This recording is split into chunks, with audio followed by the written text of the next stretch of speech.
अस्सलाम वालेकुम engineer students. Chemistry class 9 का ये लेक्चर है। ब्रांचेस ऑफ केमिस्ट्री हमने स्टार्ट किया था और physical chemistry, organic chemistry, inorganic chemistry, biochemistry हमने पिछले लेक्चर में स्टडी किया था। आज हम स्टार्ट करेंगे इंडस्ट्रियल केमिस्ट्री से। इंडस्ट्रियल नेम से ही जाहिर है कि ये इंडस्ट्री लेवल पे केमिकल्स की प्रोडक्शन या उनके यूज़ के रिलेटेड कुछ होगा। सो स्टार्ट करते हैं और देखते हैं कि इसमें क्या है। The branch of chemistry that deals with the manufacturing of chemical compounds, manufacturing बनना, तैयार होना, on commercial scale is called industrial chemistry. Commercial means तजारती, तो कमर्शियल स्केल मीन तजारती पैमाने पर, मतलब अगर इंपोर्ट एक्सपोर्ट में भी हमने केमिकल्स को ऐड करना है तो ऐसा भी हो सकता है। मतलब एक कंट्री अपनी अपने जो केमिकल्स हैं उनको प्रोड्यूस करे या उनको सिंथेसाइज करे और उसको किसी दूसरे मुल्क को वो सेंड करके अपनी इनकम में इजाफा भी कर सकते हैं। और ये सारा कुछ स्टडी किया जाता है इंडस्ट्रियल केमिस्ट्री में, क्योंकि इंडस्ट्री का काम है ये। It deals with the manufacturing of basic chemicals. ये देखें इसमें क्या किया जाता है, मैन्युफैक्चरिंग की जाती है बेसिक केमिकल्स की। मैन्युफैक्चरिंग मैंने आपको पिछले लेक्चर में बताया था, पैदा करना, बनाना, such as oxygen, chlorine, ammonia, caustic soda, nitric acid and sulphuric acid. ये बहुत ही बेसिक से केमिकल्स हैं जिनकी ये बात कर रहा है कि इनको सिंथेसाइज किया जा सकता है, मैन्युफैक्चर किया जा सकता है। These chemicals provide the raw materials for many other industries such as fertilisers, soap, textiles, agricultural products, paints, paper, etc. ये क्यों इसने कहा है बेसिक है, क्योंकि इनको यूज़ करके बहुत बड़ी बड़ी चीज़ें बनाई जा सकती हैं। इनको यूज़ करके इंडस्ट्री में बनाया जा सकता है फर्टिलाइज़र्स यानी कि खादें, साबुन बनाया जा सकता है टेक्सटाइल्स में यानी कि कपड़ा वगैरह रंगने में, चमड़ा वगैरह रंगने में। और ज़रात में भी हमारे पास खादें आ जाती हैं। उसके बाद रंग जो पेंट्स हम करते हैं और पेपर वगैरह बनाने में ये जो बेसिक केमिकल्स हैं ये बहुत इस्तेमाल होते हैं। Next is nuclear chemistry. Nuclear name से ही जाहिर है कि न्यूक्लियस और एटम के रिलेटेड इसमें कुछ होगा।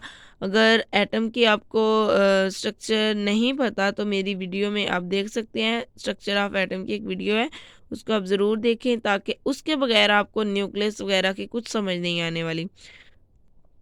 So nuclear chemistry is the branch of chemistry that deals with the radioactivity, nuclear processes and properties। इसमें रेडियो एक्टिविटी और न्यूक्लियस की जितने भी प्रोसेसेस हैं, न्यूक्लियस के अंदर जितने भी पार्टिकल्स मौजूद हैं उनके जो प्रोसेस हैं और उनके प्रॉपर्टीज़ को स्टडी किया जाता है। The main concern of this branch is with the atomic energy and it's uses in daily life.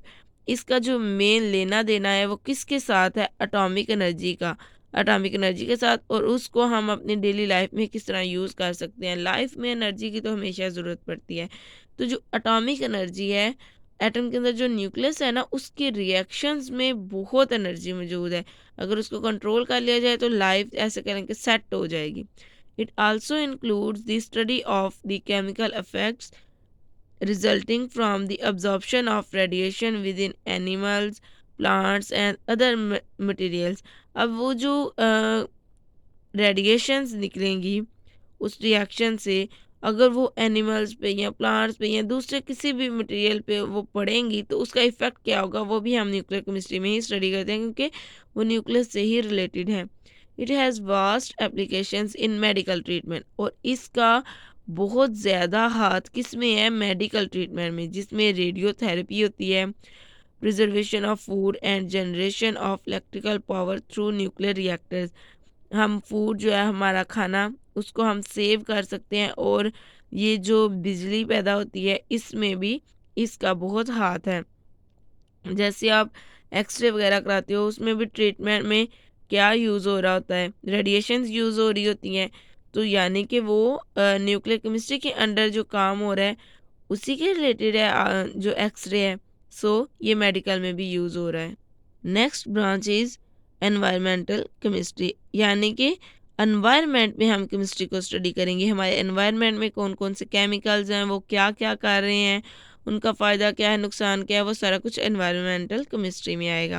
It is the branch of chemistry in which we study about components of the environment, environment के components के बारे में पढ़ते हैं, and the effects of human activities on the environment, और जो इंसानों की सरगर्मियां हैं उनका एनवायरनमेंट पे, माहौल पे क्या फ़र्क पड़ता है। यानी कि इंसानों की सरगर्मी में क्या आ रहा है, ये जो कारखाने हैं, फैक्ट्रियाँ हैं, उनसे निकलने वाला धुआं वो एनवायरनमेंट पे क्या असर कर रहा है, क्योंकि वो भी तो इंसानों की सरगर्मियाँ हैं ना। Environmental chemistry is related to other branches like biology, geology, ecology, soil and water.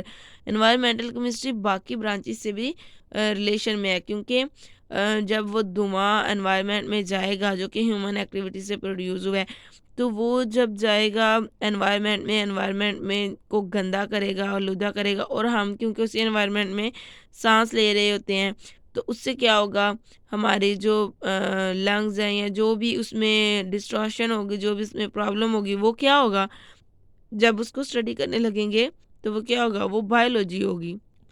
और जब हम उसको ज़मीन के लिहाज से स्टडी करेंगे तो वो जियोलॉजी होगी।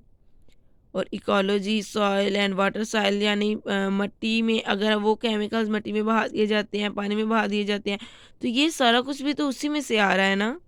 इकोलॉजी वर्ड निकला है इकोसिस्टम से, यानी कि ये भी माहौल के ही रिलेटेड टर्म है, और इसको भी स्टडी किया जाता है एनवायरमेंटल केमिस्ट्री, सॉरी इसका भी रिलेशन है एनवायरमेंटल केमिस्ट्री के साथ। The knowledge of chemical processes taking place in environment is necessary for its improvement and protection against pollution. जो एनवायरनमेंट में केमिकल प्रोसेसेस हो रहे हैं, मतलब केमिकल्स के रिएक्शन हो रहे हैं, उनका जानना बहुत ज़रूरी है ताकि हम अपने एनवायरनमेंट को बचा सकें पोल्यूशन से, आलूदगी से और गंदगी से।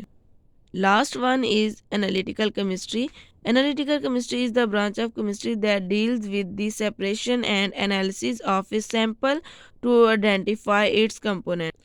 इसका मतलब है एनालिटिकल केमिस्ट्री में क्या किया जाता है, एक सैंपल लिया जाता है और उस पे इस तरह से रिएक्शन किए जाते हैं कि उसमें जितने भी एलिमेंट हैं, ऑक्सीजन, कार्बन, हाइड्रोजन, जो भी है वो सेपरेट हो जाए, ताकि पता किया जा सके कि ये सैंपल या ये जो हमने कोई भी कंपाउंड लिया है, इसमें कौन कौन से केमिकल जो हैं वो शामिल हैं, ये किन से मिलकर बना है। जैसा कि अगर हम बात करते हैं पानी की, तो उसका फार्मूला क्या है, H2O। इससे हमें नज़र आ रहा है कि हाइड्रोजन के इसमें दो एलिमेंट हैं, एटम्स हैं, और ऑक्सीजन का एक एटम है, ठीक है। और इनको सेपरेट सेपरेट अगर हम कर देंगे तो हमारे लिए जानना आसान होगा कि इस सैंपल में कौन कौन से एलिमेंट्स जो हैं वो शामिल हैं। This separation is carried out prior to qualitative and quantitative analysis. जो हम जब सेपरेशन करते हैं तो वो किस किस के रिलेटेड है, जैसे कि क्वालिटेटिव में हमें पता चल रहा है कि इसमें हाइड्रोजन और ऑक्सीजन है, और अगर हम क्वांटिटेटिव में आ रहे हैं तो हमें क्वांटिटी पता चल रही है कि हाइड्रोजन के दो एटम है और ऑक्सीजन का एक एटम है। Qualitative analysis provides the identity of a substance composition of a chemical species. वही बात कि क्वालिटेटिव में पता चलता है कि क्या चीज़ें मिल के हमारे पास ये सैंपल बन रहा है। On the other hand quantitative analysis determines the amount of each component present in the sample. जैसे कि इसमें हर एलिमेंट की अमाउंट पता लग रही है कि हाइड्रोजन के दो एटम है और ऑक्सीजन का एक है। Hence in this branch different techniques and instruments use. और इस ब्रांच में वो डिफरेंट टेक्निक्स भी स्टडी की जाती हैं, मतलब वो तरीके और वो इंस्ट्रूमेंट्स, वो औजार भी स्टडी किए जाते हैं जो कि यूज़ होते हैं सेपरेशन में, यानी कि एनालिसिस करने में। The scope of this branch covers food, water, environmental and clinical analysis. इसमें फूड यानी कि खाने को, पानी को और माहौल वगैरह के, ज़ाहिर सी बात है खाने में क्या खा रहे हैं उसका भी एनालिसिस करना होता है।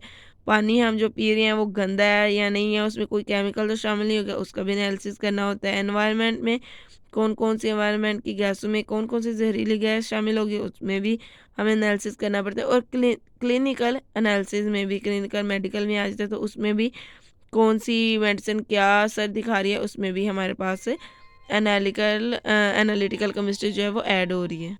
सो स्टूडेंट्स, ये हमने अपना टॉपिक कंप्लीट कर लिया, ब्रांचेस ऑफ केमिस्ट्री। ये पेपर पॉइंट ऑफ व्यू से बहुत ही इंपॉर्टेंट है। शॉर्ट इसमें से ज़रूर आते हैं, आपने इसको अच्छे से लर्न करना है। और आपको पता है कि 9th क्लास बहुत इंपॉर्टेंट क्लास होती है, तो आपने अपनी स्टडी पे फुल फोकस करना है।